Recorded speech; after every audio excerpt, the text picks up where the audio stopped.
Bollywood film ઇન્ડસ્ટ્રીમાં રણબીર કપૂરની film animal box office પર ધૂમ મચાવતી જોવા મળે છે. શાહરૂખ ખાનની ડંકી અને પ્રભાસની શાલાર રિલીઝ નજીક હોવા છતાં રણબીર કપૂરની ફિલ્મને સારું કલેક્શન મળી રહ્યું છે. ફિલ્મમાં રણબીર કપૂર અને બોબી દેઓલની રોલને જેટલી ચર્ચા થાય છે એટલી જ ઉત્સુકતા રણબીર કપૂરની મશીન ગન માટે પણ જોવા મળે છે. ટોપ જેવડી મોટી ગન ને રણબીર કપૂર બાઇકની જેમ ચલાવે છે. તેના બુલેટ પ્રૂફ કાચ બખ્તર જેવું કામ કરે છે. પોતાના માસ્ક પહેરીને આવેલા દુશ્મનોને ખતમ કરવા માટે રણબીર કપૂરે ઉપયોગમાં લીધેલી મશીન ગનને જોતા એવું લાગે છે કે આ CGF અને VFX નો કમાલ હશે. પરંતુ મિત્રો, આ મશીન ગનને બનાવનારા ડિઝાઇનરે ચોંકાવનારો તેની ખાસિયત વિશે ખુલાસો કર્યો છે. ડિઝાઇનર સુરેશ શેલજારાજને જણાવ્યું હતું કે આ મશીન ગનને બનાવવામાં 5 મહિનાનો સમય લાગ્યો હતો. 100 માણસોએ 500 કિલો સ્ટીલનો ઉપયોગ કરીને આ મશીન ગનને બનાવી હતી.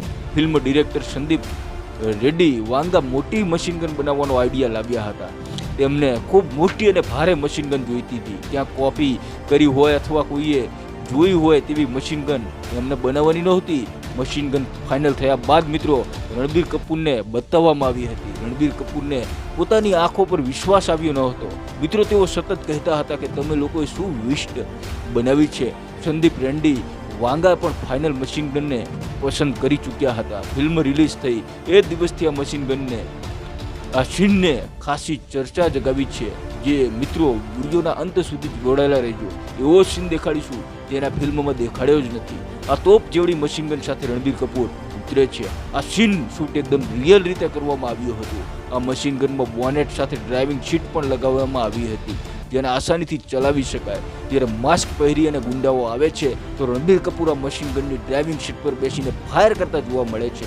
500 કિલોની આ ગાડી ચલાવવી જોખમી હતી. પરંતુ મિત્રો, રણબીર કપૂર આ સીનને કરવા માટે અગાઉથી ખૂબ પ્રેક્ટિસ કરીને આવ્યા હતા. સાથે મિત્રો જણાવીએ કે આ સીન કરવા માટે 5 દિવસ થયા હતા અને આ સીનને માટે 12 થી 15,000 ડમ્મી બુલેટ પણ બનાવવામાં આવી હતી જેનો વરસાદ ઇન્ટરવલ પહેલા જોવા મળે છે. આ સીન પહેલા ઉહાડીનો સીન પણ દેખાડવામાં આવ્યો હતો. આપને જણાવીએ કે આ સીન માટે 100 થી વધુ માણસો રણબીર કપૂરના પાત્ર પર હુમલો કરવા આવે છે. આ સીન માટે 700 થી વધુ ગોલ્ડન માસ્ક અને 400 થી વધુ કુલ્હાડીઓ બનાવવામાં આવી હતી. આપને જાણીને હેરાની થશે કે આ ફિલ્મમાં પહેલા પરિણીતિ ચોપડાને કાસ્ટ કરવામાં આવી હતી, પરંતુ બાદમાં કોઈ કારણોસર રશ્મિકા મંદાના જે પુષ્પા ની હિરોઈન છે તેને કાસ્ટ કરવામાં આવી. સાથે મિત્રો જણાવીએ કે આ ફિલ્મનો થિયેટરમાં સમય 3 કલાક ને 21 મિનિટનો હતો. જો કે OTT પ્લેટફોર્મમાં આ ફિલ્મનો સમય 3 કલાક 50 મિનિટનો છે.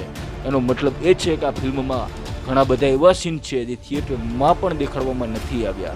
આપ આ સીનને જ જોઈ લો જેને અર્જુન વેલી સોંગમાં તો દેખાડ્યું હતું, પરંતુ ફિલ્મમાં આ સીન ક્યાંય જોવા નહોતો મળ્યો. જેમાં રણબીર કપૂર બોબી દેઓલને મારી અને પોતાના બધા જ ભાઈઓ સાથે વિમાનમાં બેસી અને ઘેર પહોંચે છે. મિત્રો, વિડીયો પસંદ આવ્યો હોય તો એક લાઈક જરૂર કરજો. સાથે ચેનલ પર નવા છો તો સબસ્ક્રાઈબ કરવાનું ના ભૂલતા. જય હિન્દ, ધન્યવાદ.